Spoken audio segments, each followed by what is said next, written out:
Hi, everyone, and welcome to this webinar from Pilgrim Stays.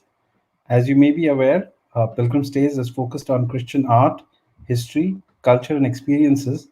And it gives me great pleasure to welcome here John and Ashley Noronha, who were actually our very first speakers. So, welcome, John. Welcome, Ashley. Good to see you all here again. Hello from Rome. Happy to be with you. Thanks, John and Ashley. Thank you for doing this.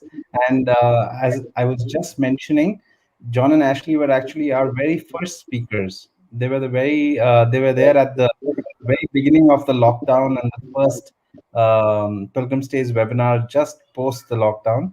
And thank you, John and Ashley, for doing it at that time. For the benefit of our viewers who didn't attend that one, I'd like to give a small introduction to John and Ashley. So what I will do is I will just start because both of them are very accomplished, and I want to do justice to both of them. So as you all know, John and Ashley live in Rome, Italy, and they are professors at pontifical universities, speakers and media personalities who are dedicated to sharing God's truth and beauty. They are the recipients of the Springtime of Faith Award for outstanding work in the new evangelization, and in 2017, they founded the Truth and Beauty Project in Rome to help people understand the roots of their faith and Christian identity using art and beauty to teach what it means to live an authentic Christian life. Ashley, I'll go to your introduction now. Ashley is a media personality and the Rome correspondent for the relevant radio Catholic network. She was the host and anchor of the weekly television news show, The Voice of the Vatican. She was a Vatican official at the Pontifical Council for Social Communications and has been featured on various global TV news networks as an expert on Vatican issues. She is also a professor at the Pontifical University of the Holy Cross and teaches her original course, Media Training for Priests, to priests and seminarians in Rome and all over the world. She was formerly an executive in lifestyle marketing for Kraft Foods, Discover Cards, JC Penney, 3Com, Universal Pictures, and more. Coming to John, John's a professor of sacred art and architecture and theology and teaches technology at the Pontifical University of the Holy Cross. He was formerly a TV producer and has a diverse cultural and academic background with degrees in electronics and telecommunications engineering and in computer engineering and information systems. John worked for many years as a corporate executive in the telecom communications industry, leading the technology and initiatives group at Verizon Global Telecommunications, before going on to do a master's in philosophy and theology and moving to Rome for his doctorate in bioethics. John and Ashley have been enjoying living La Dolce Vita in Rome, Italy for the past 13 years. Thank you, John and Ashley, for taking the time out to do this. And Italy and Rome hold a special significance, especially for Catholics around the world. And whenever they get the opportunity to go and visit Rome, I'm sure that you're giving them this view on Italian cuisine and culture, etc., will help them in developing a larger appreciation and a love for the place. With this, I will leave it to you and get off screen so that y'all can take us on this journey. Thank you.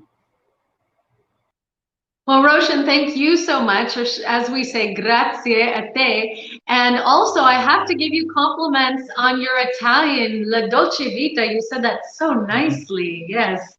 You must have some Italian in your blood like we do. So, as Roshan mentioned, John and I have been here in Rome for the last 13 years. We actually moved here straight after we married. And we might not have guessed that 13 years later we would still be here, but it has been a wonderful adventure of La Dolce Vita, as Roshan pointed out. And I have to say that I really feel that I have Italy in my blood in a lot of ways. I am an Italian citizen. My ancestry is Italian.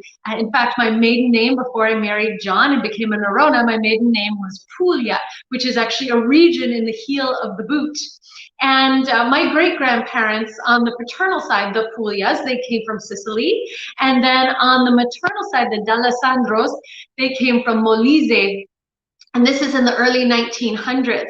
And my grandparents in New York City, in the Bronx, opened a delicatessen, Puglia's Deli. And there they sold authentic meats and wines and wonderful tastes so that people could feel like they were back in the Bel Paese, back in the motherland. So I very much have memories of my grandparents that revolve around food. I remember going to my grandparent Puglia's home, and we walk in and smell the fabulous gnocchi that my grandmother had been cooking. It was so soft and tender, and her wonderful marinara sauce. And I very clearly remember my grandparents' love for pecorino romano cheese. And so even today, when I taste pecorino, it takes me right back. And I remember my time with my grandparents. So here in Rome, as Roshan mentioned, one of the many things that John and I love to do that we're passionate about is we share faith and we share food with visitors from all over the world. So sharing faith means that we take people through the streets and we help them understand their Christian identities and how it all links back to this great city of Rome where so many saints and martyrs have walked before us. And food means shopping in local markets, going out of the city and visiting vineyards. So this is just a wonderful gift that we are able to share these special things with visitors to Rome. And the Italian culture very much focuses around what we call the 3 F's: faith, food, and family. And so those are 3 aspects of culture that you're going to see woven throughout our time together here today. And you know, there's really 3 levels, I would say, when somebody comes to visit Italy for the first time. Or when someone, sorry, I should say, when somebody tries to understand the Italian culture. And the first level is that which we get when we go to our local Italian restaurant, right? And we have to understand that a local Italian restaurant has, of course, adapted the food to be suitable to the palate of the locals. So you could say that food has been Americanized or Indianized or whatever. And then the next level is those who come to Italy and they have the opportunity to taste authentic foods, even though sometimes more touristy restaurants also do cater to a more Conti palate. But then that third level is to actually live here, to imbibe it, to breathe Italian life, culture, and food, to shop in the markets, to shop seasonally and use the right ingredients, to dine at people's homes, and to really have a taste of the wonders of Italian cuisine. So we love that, and we're so excited to share that with you today. You know, everything here revolves around food. Celebrations always incorporate food in a big way, and there's different foods that match to different events. In fact, you know, every day of the year there's a different celebration going on in Italy to celebrate different cities' patron saints, right? So every town has its own patron saint. And in fact, I'm writing a book right now that's called Feasting, 365-Day Adventure through Italy. And it goes each day of the year to a different town in Italy where we examine how that saint is celebrated and the food that's attached to it. So for example, if it were the 2nd of January, we would be in Troina, Sicily, celebrating the Feast of San Silvestro di Pruina. And one of the ways that they celebrate him is that they go to a high bell tower and throw hazelnuts from the bell tower to represent the many blessings that Saint Silvestro and the other fathers of the Basilian order have poured upon that area. So anyway, it's amazing the way that food is part of everything. We can go avanti, Roshan.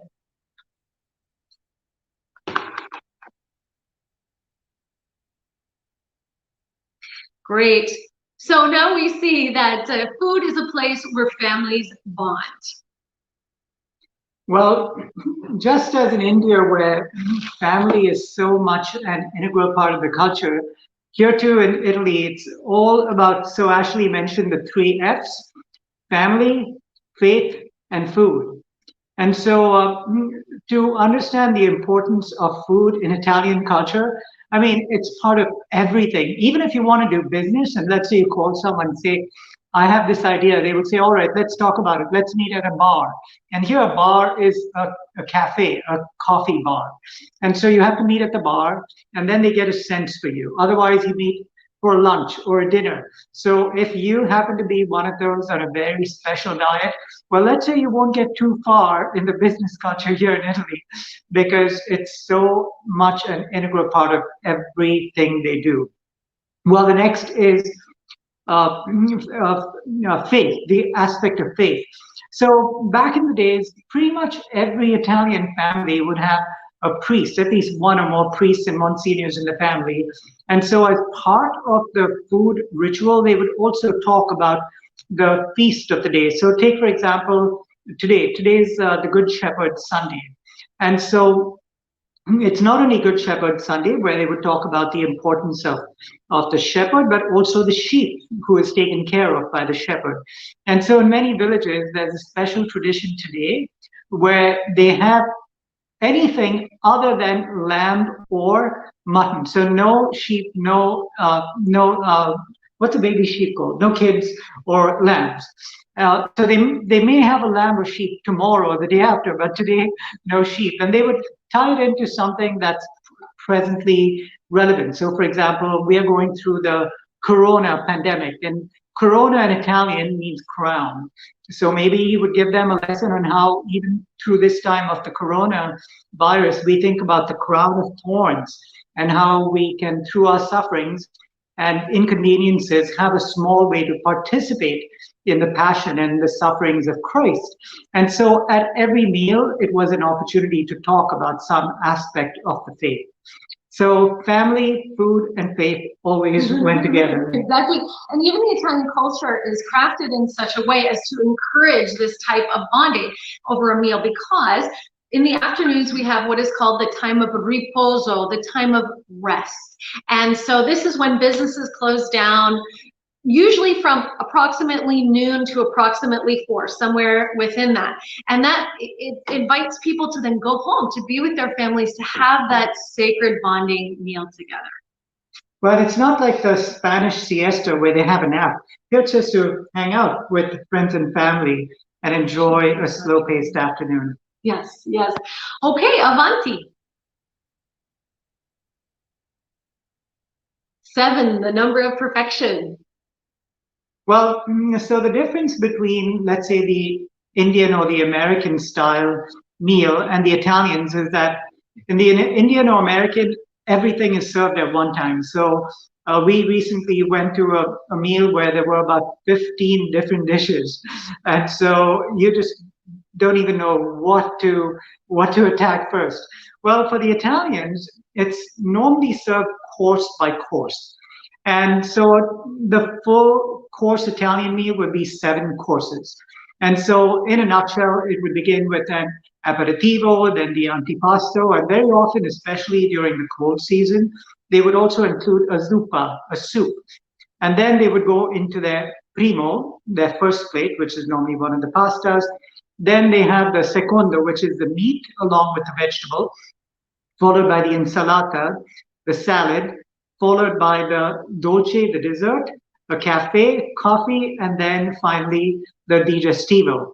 And initially we were like, why so many? And then it actually does make sense. So the aperitivo is the first part. So this is like kind of the preparation for the preparation. So this journey begins later in the evening, and it's normally olives and other little finger foods. But the one necessary thing that has to be a part of the aperitivo is something bitter to drink. The most popular among them are like a Campari or an Aperol. And the idea behind that is the bitterness stimulates your salivary glands, which are going to then make your palate ready for the next course, which is the antipasto, the antipasti plural. And so this is to, again, get ready for the heavy carbs that are going to come in the first plate, the primo piatto. And so this would include generally things like, and in fact, we have a recipe book that we put out. We'll give you a link to a whole lot of simple antipasti that can be made. So anti is before, and pasto is meal. Pasti would be meals. And so this is before the meal. And generally, this is served at the table. The next would be the primo piatto, or the first plate. And that's generally the carbs. So that would be a pasta, and there's just so many different kinds, and they're very particular about what goes with what. But the idea is that the pasta has your the lining of your stomach and all the digestive juices and enzymes getting ready for the next course, which is the solid proteins that come in the meat. And so it's going to be the meat and the very fibrous vegetables, contorno, that go together. And then after you have your meat and your vegetables, your contorno, you then have your insalata. And this is actually the opposite of what most other cultures do, but it does kind of make sense, because after you've had the heavy meats and everything, the salad is almost like a brush, the fiber going in after and kind of cleaning up. But then after, you have the three finishing touches through meal. That is your dolce, your dessert, followed by a cafe. And can you imagine even a coffee, which is a shot of espresso, sometimes as late as what, 1 o'clock, Yeah. 1:30 in the morning? And soon after that, they normally have their digestivo, their digestive, to wash things down. And the science still hasn't proven whether it actually serves as a digestive or not, but let that not get in the way of enjoying your liqueurs. It's But not, you're going well, I to was say going to say, something? it's not that it makes one feel less full. That's true, yeah, that's what they say. Well, but what really caps off the full course is what is also called the passeggiata. And it's not a walk as much as it's a stroll, as they amble along and just have fun as they get to, I guess, contemplate the niceties of their meal together. That's right. And it's really something, because the meal in the order that John described is, I mean, they're very stringent about that order not being reversed in any way. And we heard a very funny story from a friend who'd been living here for 20-some years, and it was his birthday. And so when it came time to order dessert, he's from the United States, and so he decided to be a little wild, and he said, okay, to the waiter, please bring me not only my cake, my cake, but I want you to put the gelato on the same plate so that they kind of run all together. And the waiter said, excuse me, do you understand that means that they will touch? And he said, no, I understand. This is what I'd like you to do. And he knew them well. And he knew them. And so the waiter finally compromises. He says, okay, this is what I'm going to do. I'm going to bring you a plate of cake, and I'm going to bring you a plate of gelato, and I'm not going to be responsible for what you do then. So then our friend decides to just see if he could press his luck just a little bit more. And he said, and tonight I'd like my coffee with my dolce. Now again, remember, John just told us that cafe is a separate course that comes after the dolce. These things never go together. Well, that was a little bit too much for this poor waiter to take. Our friend told us he then hid in the kitchen, and as soon as our friend took that last bite of cake, the waiter miraculously appeared from the kitchen and set the coffee down. That order just cannot be disrupted. Okay, avanti. While looking at this great picture, it just brings to mind the wonderful variety that we have of foods in Italy. Italians love beauty. And of course, they always speak about, for example, a bel piatto di pasta, a beautiful plate of pasta, right? That's how it's described. And so a beauty we see, of course, in their architecture and in the way that they conquered the Roman Empire, right? It was all about showing their power through beauty. And here we also know that it's very often an Italian grandma will prescribe to you, if you're not feeling well, if you've got an upset tummy, or if you've got a broken heart, or whatever the ailment may be, the cure will always be un bel piatto di pasta. Exactly.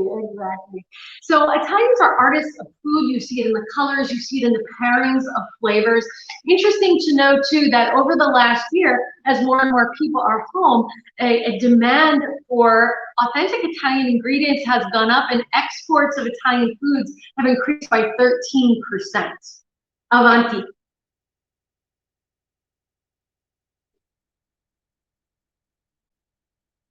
All right, so now we wanted to talk about the simplicity of Italian ingredients. So it's very different from the Indian way of cooking because when you taste an Indian dish very often, it's almost impossible to tell what's in it.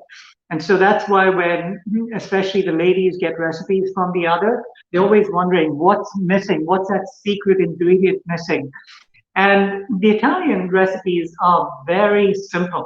I mean, it's also very sophisticated because it's all about timing, the kind of ingredients, where, and everything else. But even, for example, if you get an Indian recipe, you see such a long list of ingredients. Like, oh my gosh, where does it ever end? Well, the Italian way very often is just a handful of things. And that's where all the fun and the intricacy begins in order to really bring this dish together. And so very often take, for example, a simple dish of, let's say, something like a cacio e pepe. It's made with Jenny spaghetti and pecorino romano cheese and some pepper. Well, it seems so simple, but every place has its own type of cacio e pepe. And that's why people go to one restaurant or the other, or this Nana's place or the other, because of the way they make it. So little subtle things make differences in how they're made. Avanti.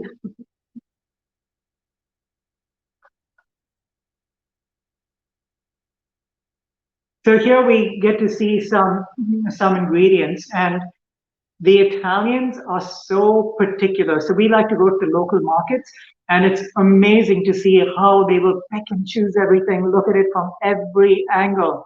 And only when they're really satisfied. Actually, it's funny because the older Italian ladies, they compete with each other as to who can get to the market first. And so they want to get the first pick of the best of fruit and vegetables. So you go at 11 o'clock, 11:30, it's only the spoils and the remnants that are left for you. Mm-hmm. Avanti? So before we talk about the biodiversity and what makes Italy so special, I want to give a shout out and really talk about the dedication of all the agriculturalists, all the farmers, all those who go to the factories and all those who go to the fields day in and day out. So many Italians go at 5, 6 in the morning and do the same thing day after day, but they never lose their sense of dedication, patience, and their sense for the precision and following the rules and the protocol to the T to make sure that things are as highly preserved in terms of the process and everything that goes to make that preparation as authentic as possible. And so in terms of the diversity, so talk about some of the ways Italy is the most diverse. Italy's actually got the highest biodiversity in all of Europe. There are 67,000 plant species. There's 57,000 animal species. So it's depending on which side of this country you're on, you're going to find a completely different, what would you say, microbiome of flora and fauna.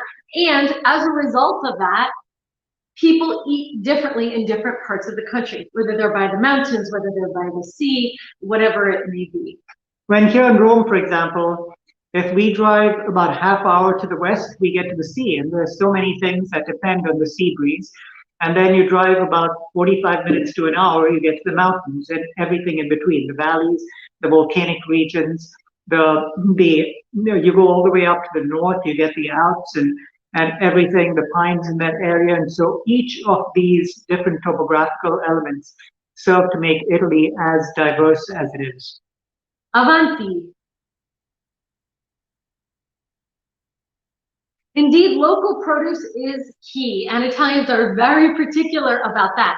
So real foodies here in Italy will not settle for creating a dish. If they're going to make a dish that comes from Liguria, for example, they're not going to settle for just the regular old tomatoes they're going to get in their local supermarket.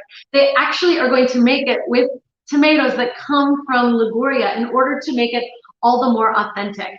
And also piggybacking on our discussion about the biodiversity, do you know there's actually 445 different varieties of tomatoes here? There's 140 different types of peppers. There's 71 different onions. So there's so much to choose from. So just saying in a recipe, go to the store and pick up a tomato means nothing here. Another interesting thing is that Italians have tried to protect their regional products. There's about 4,900 what are called regional products here that are known and that for the last century have been produced through standardized procedures. And those are protected through an official government designation called IGP. So it's the indicator of geographical denomination. And it just proves where this product comes from, that it's got the right stamp of approval, and that it's been made in the authentic Italian way. Avanti.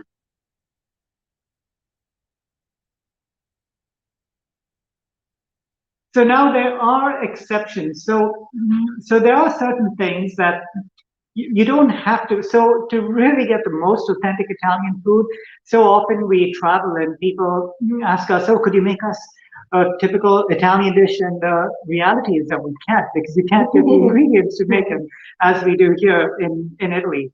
But take, for example, something like basil. So basil, wherever you have the right conditions, you can grow good basil and other herbs. So actually, ironically, one of the most favorite of my pestos is actually my mother-in-law, so Mama Puglia, has the best pesto, and that's because she has the most flavorful basil. And then take, for example, one of the ingredients in pesto, which is pine nuts. Pine nuts are frightfully expensive here, about €150 a kilo. Whereas it's easily available in the United States, so there you can. And my mom lives in the United States. Yeah. My parents are in the US. Yeah. And so she makes the best pesto that you can get. But on the other hand, there are certain things that have to be done from that particular, not only Italian produce, but it's from that particular region. So take, for example, the lemons for Limoncello. So these lemons are in the Amalfi Coast region in Sorrento, and they're as big as footballs. And so it's the rind of those lemons and not any little lemon that you get anywhere else. And that's why for those who try making their own lemons limoncello with their own lemons, it's just not going to be the same. Avanti. So let's talk about olive oil. So as you know, Italians love their olive oil. In fact, on average, per head, Italians consume 12 liters per head a year, which is pretty funny to think about. There are about 250 million olive trees in Italy. The oldest is 3,000 years old, and it's actually in the region of Puglia. And there are 530 different olive varieties throughout this entire country, and Italians are very particular about their type of olive oil that they use. Yeah, so there's so many things that go into olive oil. So as Ashley mentioned, the variety of olives. Then the next thing is the soil that it grows in. At what point is the olive harvested? So if it's harvested very early, that's the extra virgin. And then the next is when it's pressed.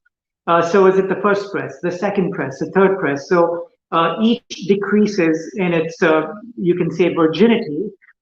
So by the time you get to the fifth or the sixth press, that's generally just used for light lubrication purposes and not generally for cooking.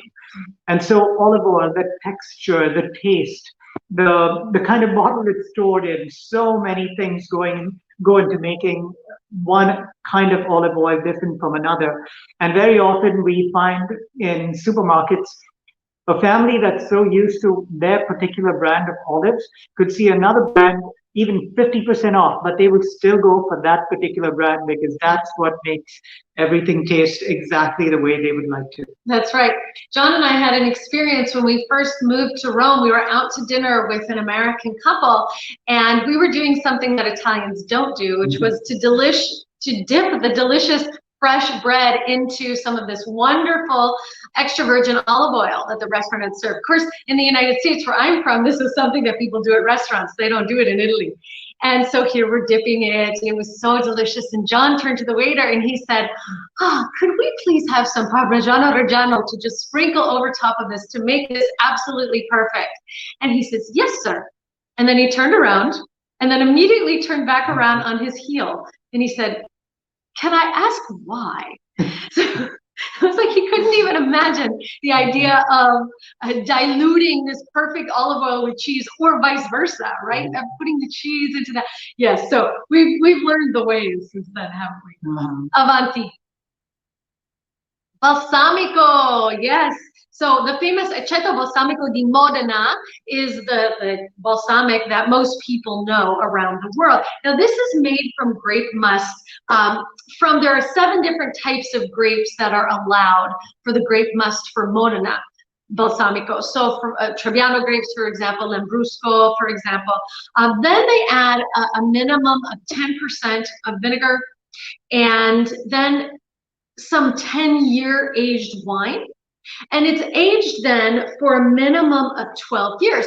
And of course, there's these wonderful traditions associated with balsamico because, for example, when a new child is born, when a baby girl was born back in the day, the tradition was that she would be gifted a cask or a barrel of wine must so that her own balsamico could be started and then served as a dowry for her one day. And oftentimes, for example, grandparents who had been aging balsamico for many decades would then give that as a gift to their grandchildren at their weddings. So it has a wonderful, rich tradition. Of course, the whole idea of aging and the balsamico of Modena is aged for a minimum of 12 years, as I mentioned. And they're going for, of course, that dark brown color, that glossy look, that wonderful combination of sweet and acidity. And here even the crema di balsamico, the cream of balsamic, is used with desserts. So it's used with a little gelato or as a glaze on other things. It's absolutely wonderful. Avanti. Parmigiano. Well, here I want to talk about Parmigiano because it's a perfect example of how something is so particular and specific to a region, and the process and everything is so important. So in the United States, very often you see Parmesan cheese, and it's spelled Parmesan, or a variation of that. And that is really not Parmigiano Reggiano. So in India, you often get different kinds of processed synthetic cheese, which people seem to really enjoy. And it may be flavorful, it may be appealing, but it is not real, authentic, non-processed cheese. But the reason we chose Parmigiano is because it's considered to be the king of all cheeses, the most protein, the most flavor, and everything else. And also, this actually goes back at least about 900 years ago to a Benedictine abbey in the 12th century, where I guess you could say the mother of Parmigiano, which is Grana Padano, was born, and it's in the Po River region up in the north by Bologna, the big city. But it was after a while that they decided, all right, we want to change things a little. And so they came up with their variation of Parmigiano Reggiano. So it comes from the little place called Parma, which is in the Emilia-Reggiano region, Romano region. And it is unbelievable as to how specific they are. So it goes to what kind of cows, what they feed the cows. So the difference between Grana Padano and Parmigiano is one is only grass-fed, the other is also grain, but it's highly controlled. And then when and how many times a day they're milked. What they do with each of the milkings of the cows. So some are milked the previous day and used the next morning. Grana Padano, they actually milk twice a day. And soon after it's milk, how they process the milk, how it is taken at exact times, exact temperatures, and then adding the fermentation process, the exact temperatures, the exact quantities, and everything. And actually, one thing interesting about the Parmigiano Reggiano cheese for Indians is that if not for the Sikh community, we wouldn't have had this amazing king of cheeses in Italy, because by the beginning of the 20th century, when young Italians started going to the factories, there wasn't anyone to work the cattle and the process. And it was the Sikh immigrants who have continued that tradition. And the mayor of the city actually thanked them and said without them, they wouldn't have Parmigiano Reggiano. And so the next time you think about cheese, whether it's for your pizza or for anything else, I highly recommend moving from the processed synthetic cheeses to an authentic, non-processed, natural cheese. Avanti. Cappuccino. So, oh no, this is the mallet. Okay. Oh yeah, so the Parmigiano Reggiano has various qualities, and so depending on how long it's aged for, anything from a minimum of 12 months, normally you can say 24 months to be good Parmesan cheese, to the really good Parmesan is 36 months and longer. So we really enjoy the 40 months, 48 months. Those are expensive, of course, but the way it's tested after all of these months is by the expert who goes around with a little hammer, a little mallet. And just from the sound, he can tell if there's cracks, if there's any little bubbles, if there's any defects in it. And if there's no defects, then it gets his stamp and seal. If not, then they have to remove any of the markings, and then it's delegated to one of the lower varieties and brands of Parmigiano. So really, it's the quality of cheese based on the age and its certification. So highly, highly controlled. Avanti. So now let's talk a little bit about cappuccino. This is every Italian's favorite morning drink. So when you go into a bar, as John said, that's a coffee bar here, then this is what you will order in the morning. Now, with that said, cappuccini are also never ordered after the morning. So it stops around 11 o'clock. Italians can imagine having sweet milk later in the day or after a meal. And of course, when tourists come to Italy and after their nice dinner, they'll say, I'll have a cappuccino. The waiter says, okay, right? and very reluctantly brings it. But even though you will see now that there is, it feels like a coffee bar every other shop, actually, the popularity of coffee and the creation of that wonderful coffee machine that dispenses these, or that creates these cappuccini, only came about in 1901. So you could say it's a little bit newer on the scene, but in the meantime, Italians have become absolute artists of coffee. You can walk into any coffee shop, and there's about 21 different ways you can order your coffee, and depending on how you order it, you're also going to have it served differently, whether it's served in ceramic or glass, whether it's a tall cup or a short one. It's really, like I said, wonderful artistry. And this is what a typical espresso sized cup looks like. So you see it's quite small. An espresso is actually what we call coffee here, cafe.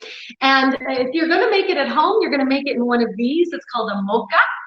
Yeah, and the way it works is that you fill the bottom part up with water, and then you put the coffee into this section, put it right there. This part goes on top, it's set it on your flame, and it percolates right into the top, and you pour it right out. So everybody enjoys their coffee at home. And I have to warn you, if you go into a coffee bar here and you order a latte, you're gonna get a glass of milk.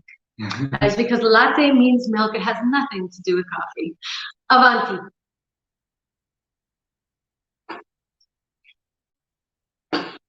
Gelato. Oh yes, gelato of course is a favorite dessert here. It's incredibly social. What I mean by that is that it's very common that if you make a new friend or whatever, they'll say, hey, let's go for a gelato together. And the idea of gelato goes all the way back to ancient Mesopotamia, when they would send slaves up into the mountains to go and to get the snow and ice to make desserts. And so it's from there that gelato came to be. Okay, so then a lot of people wonder what's the difference between gelato and ice cream. So there are differences. There's only about 3% butterfat in gelato. They use whole milk, of course, sugar, but the biggest difference is the difference in overage. Maybe you've never heard of overage as an ingredient for ice cream. It's air. So gelato has about 70% less air than ice cream does, which makes it so much more dense. So that's why you're going to get these really rich flavors when you enjoy gelato. Avanti.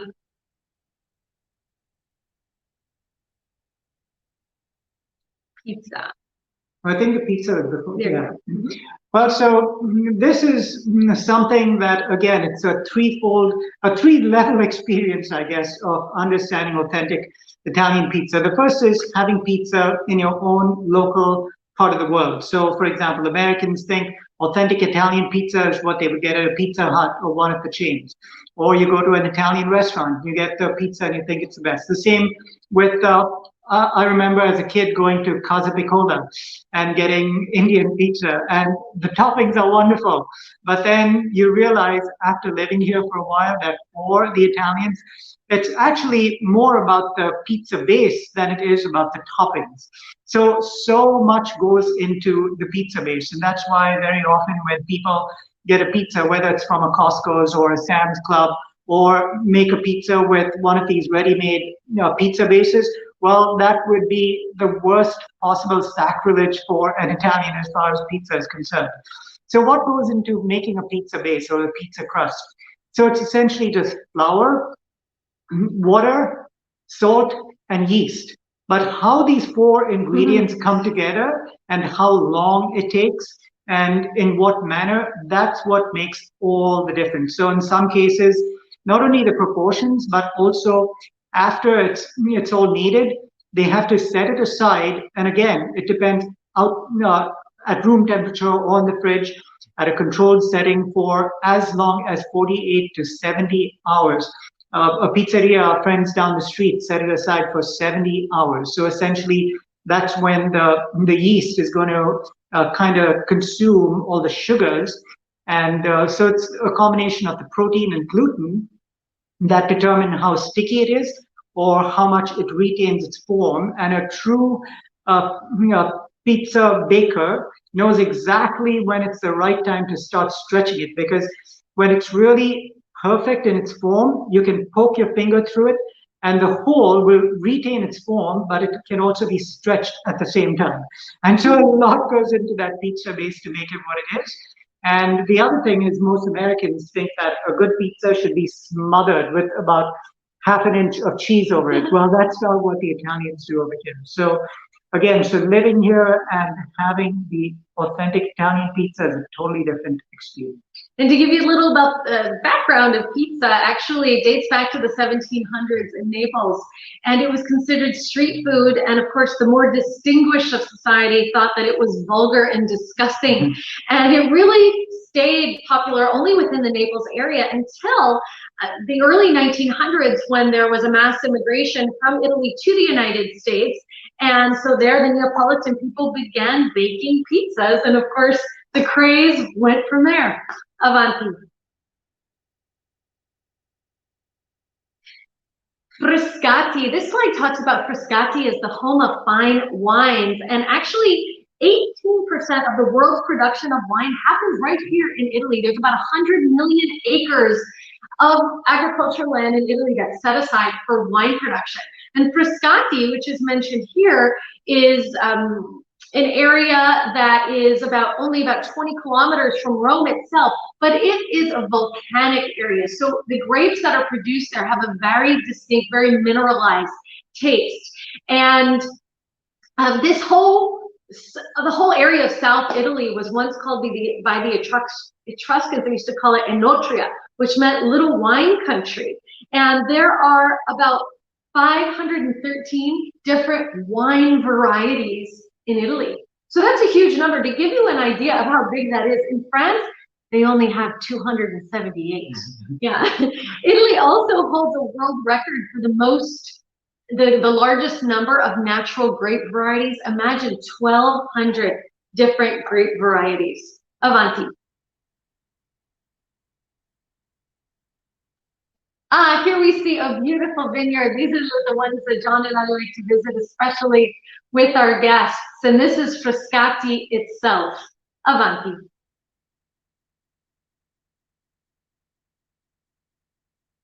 Here we see a sample of the production of wine back in the day, where a donkey would literally pull around the press. Avanti.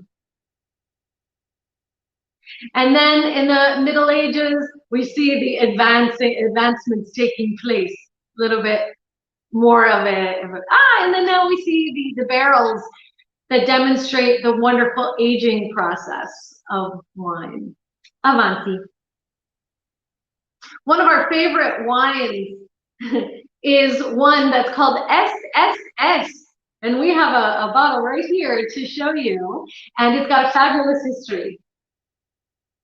So essentially, in the 12th century, a bishop wanted to make sure he didn't lose the opportunity to try wines in that area. And back then, they would travel on horseback. And so he sent his advance party to go ahead and visit all the little taverns. And if the wine was good, to have S written on the door.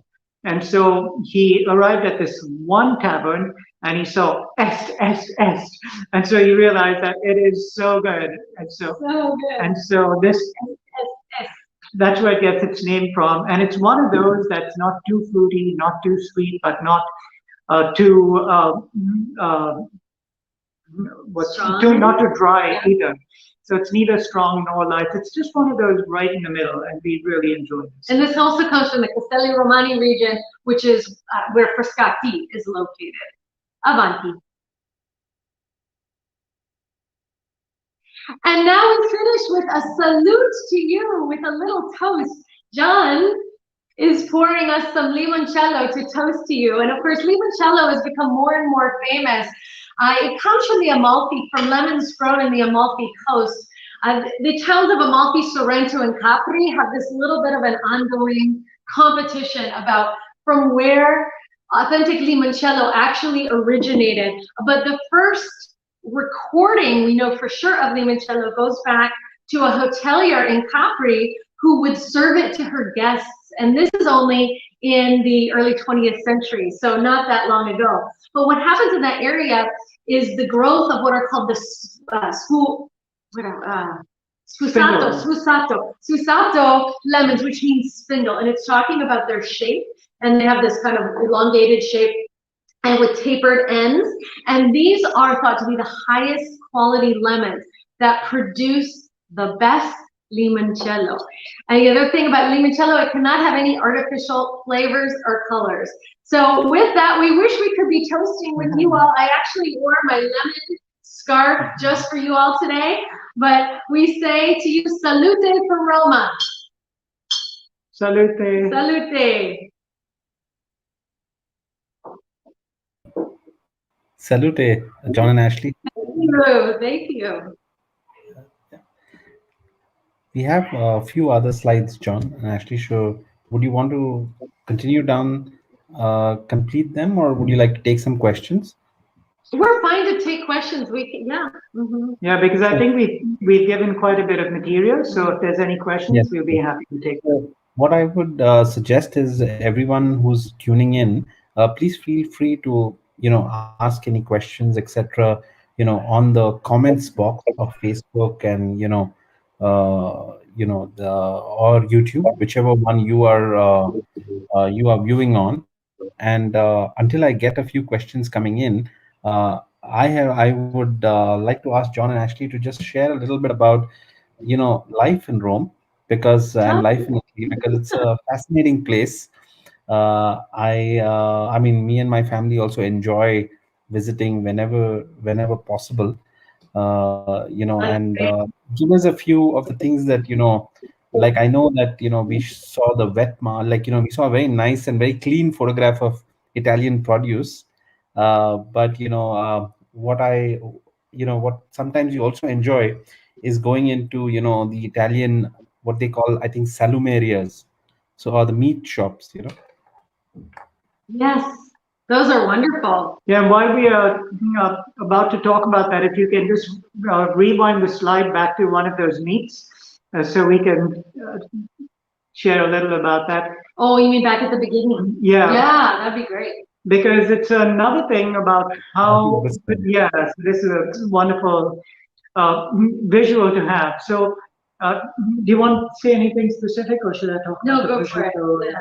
So, take for example some of these over here.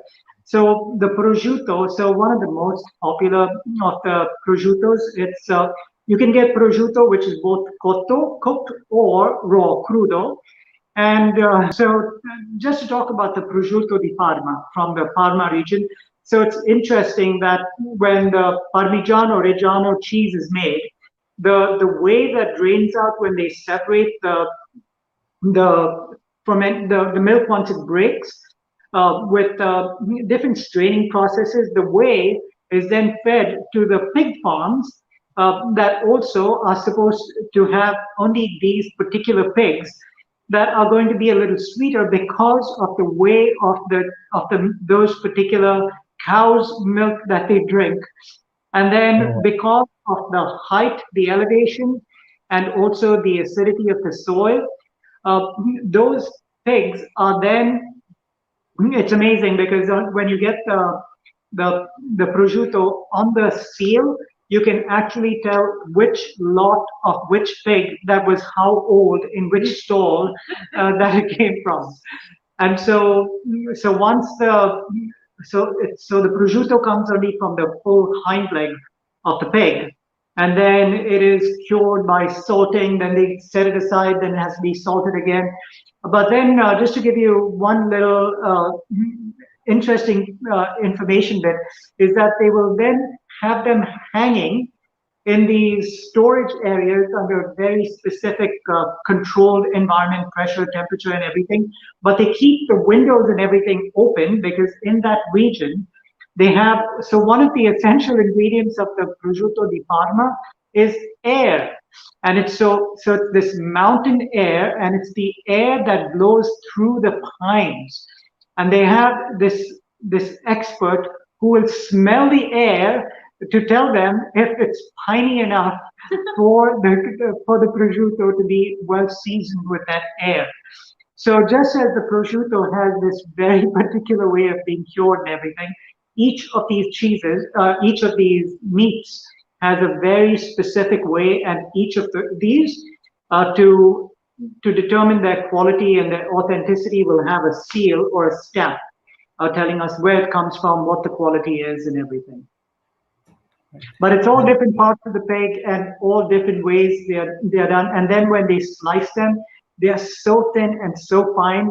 And so you can actually have an etto, which is 100 grams, and have about maybe 15 slices. And so you get a lot for even a few grams of these meats. John, Ashley, what I have up on screen, I think a nice platter. What? How would you describe a typical Italian breakfast? Ah, actually, a typical Italian breakfast is very simple. It consists of a cappuccino, and a cornetto. Cornetto is like closest thing would be like a sweetened croissant. So this is what an Italian would typically order up in a cafe. Now at home they may be eating something different, but this is what's considered the classic Italian breakfast. Yeah, it's funny because when tourists make reservations at hotels, they're often given choices between a continental, American breakfast, or an Italian. And they think the Italian will have meats and cheese like this. And so they wake up in the morning, go down to have their breakfast, and they're like, huh, Is just that these all? little Yeah. croissants and an espresso, or because if you're lucky, you'll get a cappuccino, but otherwise just a shot of espresso. And so that's as sophisticated as the Italian breakfast is. Right. And how are you, John and Ashley, handling driving, having moved there from the US, you know? Well, we don't do it. Actually, we are what we call professional pedestrians. We live right in the heart of Rome. We're just 5 minutes from St. Peter's Basilica, and the public transportation is so comprehensive here that we do not actually need to drive. So everywhere we go on foot, we go by bus, we go by train, by tram, or by subway. So that's how we've managed to move around, and it's really easy to do. And another wonderful thing about Italy is that it's so well connected by its train system It's super simple. If you want to get out for a day away, you just hop on the nearest train, and in a couple of hours, you're already there. And it's a wonderful gift because in simply a couple of hours, you can see a part of the country that's completely different than the one in which you're living. Well, but just as in New York or Bombay, it's pretty complicated if you don't know the system. But for those who do know the system, you can really find an easy way to get from one place to another easily. But one of the reasons why it's actually a liability to own a car is because you may drive to the place, but then finding parking is almost impossible. And that's one of the reasons for the Passeggiata, which began recently, because they enjoy going to a restaurant and having this wonderful cena, wonderful dinner, and then they have to start walking back to where they parked their car. So that's why, because you have so many restricted zones in the center of the cities, especially. And if you don't know your way around, you may get a ticket if you park where you think it's a parking zone, but it's actually a restricted parking zone. No, no, absolutely. And I think the Italians also have their own brand of automobiles, both in their bikes and their cars, very unique in their shape, and the fact that they use what in India is called a manual, or the US is called a stick shift, you know. Right, right. So it's not the easiest to get used to. John and Ashley, I have a few questions here that I'll take. So a question that's coming from Roger is, and I think this is something that a lot of people will get confused about, is what's the difference between Parmigiano and Parmesan cheese? So Parmigiano means that it comes from that region of Parma. And so even the difference between Parmigiano Reggiano and Grana Padano is pretty much just a region separated by the River Po. And it's got its seal of authenticity, the geographical, and that the process was followed to the T. Parmesan, spelled Parmesan, is what is used in the United States and other places to get around the fact that it's not authentic, but they want to sell and market it as though it is. And so that's why. And because, like we talked about before, there are 390 Italian products that are protected by the government. So in other words, the way that they are created from farm to table, that means that no one else can use those names. So that's why Kraft Foods came up with that name Parmesan, to label a kind of cheese, like artificial cheese, I guess, that they use. Yeah, so it has flavor, but it's not the real deal. Right. Correct.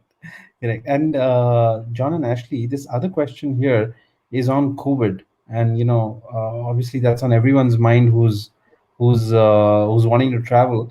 What's COVID like out there, and how's it affected tourism and the restaurants and things like that? Well, the borders have been closed for non-EU tourist travel for a year. But that does mean that EU tourists can still come into Italy. And in the meantime, things are getting better and better here every day. We are going, actually, tomorrow, we will enter what's called a yellow zone. So here, the different areas are designated by color, with red being the most severe of lockdown regulations. So we're going tomorrow from orange to yellow, which means that everything's opening back up again. And the one difference will be that restaurants who do not have outdoor dining areas will just do takeaway. But in most other ways, life goes on as normal. In fact, today it's gorgeous, it's sunny, and the streets are full. People are out in the park. It's wonderful to see life go on. So on the one hand, it's getting better. On the other hand, it's just really sad, because you walk around and you see all of these businesses that were generational for hundreds of years, and all of them are just shut, never to open again.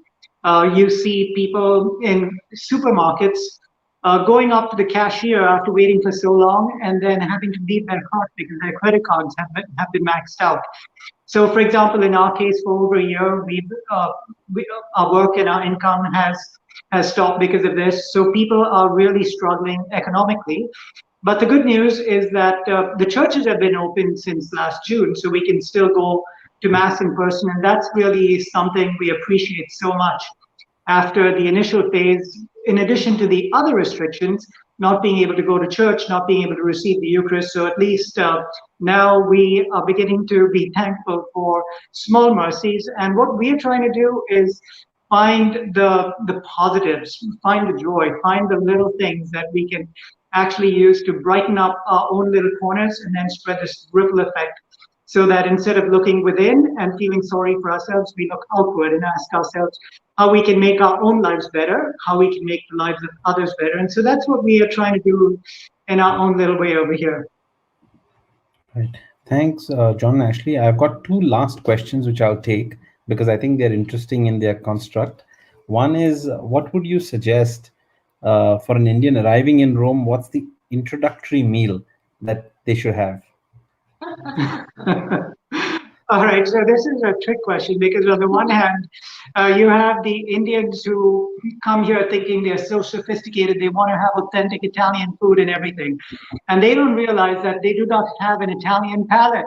And so when they come here, they go to the best restaurant that someone has recommended, or they've researched every site you can and looked up everything. They've got all the best restaurants to try. And then by the second day, the most common question is, where can we find the closest Indian restaurant?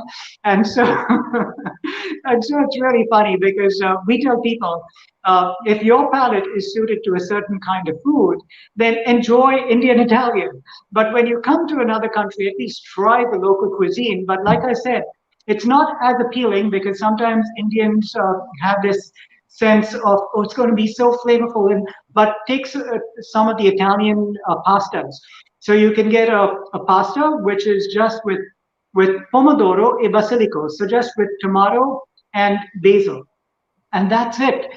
So can you imagine an Indian having a plate with spaghetti and tomato sauce and basil, and looking at that and say, well, can you bring me some pepper, salt, chili, cheese, whatever? And so the Italians call that. I've had And that so experience, John, with with the person we were traveling with, who was like, as soon as we sat down and the food came, it would be like, "Can you please get me some chili?" Right. But So, a good spicy dish that might be one to start with is called pasta arrabbiata. And this is particular to Rome because, of course, each province, and arrabbiata literally means angry, and it's referring to that chili, that kick inside the pasta. So that might be a fun place to start. right. And John, I'll ask this question to you and Ashley because you're a Bangalore boy, and so what kind of pizza available in India will come closest to the real thing? All right, so I've had so many pizzas in so many different places, and I can tell you that it's none of the above. I haven't had a single good pizza because, and again, it goes back to the pizza base. There's no one who is actually making sure that they start from the flour and then are taking the pizza, stretching it, spinning it, tossing it, and everything else, and then setting it. I mean, even after they've kneaded it, setting it aside for 40 hours or 48 hours or whatever. So let me say this. When it comes to the toppings, there's nothing to beat the Indian pizza toppings. When it comes to the entire pizza experience, it's really hard to beat the authentic Italian, fresh out of the oven baked pizzas. Thanks, John and Ashley. Firstly, I've got some compliments which have come in on the excellent slides. And so I want to acknowledge the great work that Herman's done from the Pilgrim Stays team in putting together those slides. Someone like me just shows up and doesn't have to do too much of preparatory work. But I think the slides were outstanding, and we have to give credit to Herman and of course you both, John and Ashley, for preparing them. So thank you, Herman. I know you're listening in, and thank you to everyone who's attended. We've had very good audience across. You've been very participative, and once again, I'd like to thank you both, John and Ashley, for taking the time to do this. Always supporting Pilgrim Stays in all our events, and wish you a pleasant evening and. Look forward to seeing you maybe this time before the anniversary on Pilgrim Stays. Well, we're sending you lots of auguri from Roma. Many thanks to you, Roshan. Many thanks to you, Herman, and to all the viewers. And with that, we say salute, salute from Roma. And ciao, ciao, arrivederci. Thank you.